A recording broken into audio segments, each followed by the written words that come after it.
La Banque africaine d'import-export Afreximbank tourne une page historique et ouvre un nouveau chapitre de leadership et de vision pour le continent.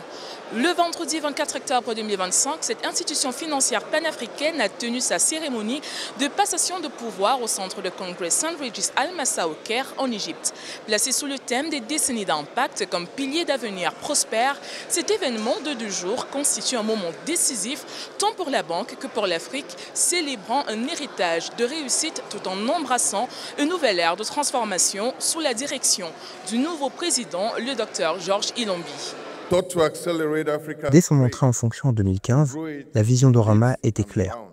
S'appuyant sur les bases établies par ses prédécesseurs, il a cherché à accélérer le commerce africain, à le développer de manière exponentielle en termes d'ampleur et de profondeur.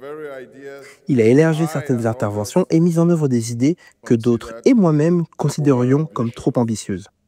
Cette approche a permis de relever les nombreux défis interdépendants qui entravent le commerce et le développement de l'Afrique.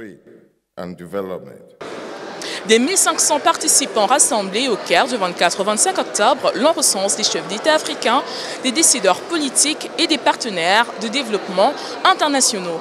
La cérémonie rend hommage au mandat remarquable du professeur Bénédicte Orama, dont le leadership visionnaire, les instruments de financement innovants et l'engagement indéfectible ont fait d'Afreximbank une pierre angulaire de l'intégration économique de l'Afrique.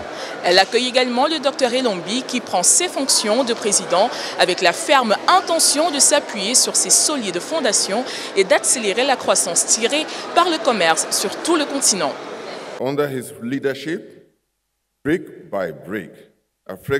Sous sa direction, brique par brique, Afreximbank et ses partenaires ont bâti une base solide pour le développement du commerce intra-africain. Des instruments ont été créés très rapidement pour lever les obstacles qui entravaient le progrès de l'Afrique depuis près de 7 décennies, et nous n'avons toujours pas pu suivre le rythme. Il a affronté de front les défis du sous-développement industriel de l'Afrique en s'appuyant sur le travail de ses prédécesseurs.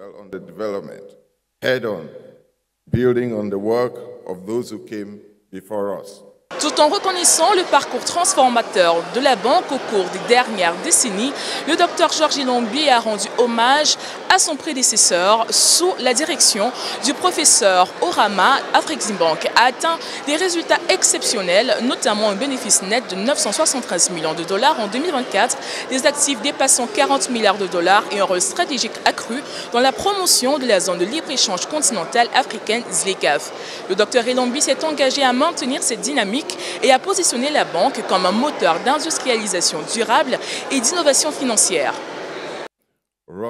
Nous dépassons légèrement les 40 milliards aujourd'hui. Orama a transformé la banque en un véritable supermarché du développement pour l'Afrique, une institution offrant une gamme complète de solutions pour relever nos défis de développement. Il a également concrétisé des aspirations politiques vieilles de plusieurs décennies, voire de plusieurs siècles, en avantages tangibles pour tous les Africains. Au-delà de la célébration, cet événement est également l'occasion de réfléchir au rôle central d'Afreximbank dans le soutien aux nations africaines face aux crises mondiales, dans l'investissement, dans les capacités industrielles et dans la promotion de l'intégration régionale. Alors que l'institution entre dans une nouvelle phase, sa mission fondamentale demeure inchangée, renforcer les économies africaines, approfondir le commerce intra-africain et bâtir un continent prospère et autonome. Catherine Gambay, envoyée spéciale en Égypte au Caire pour Africa 24.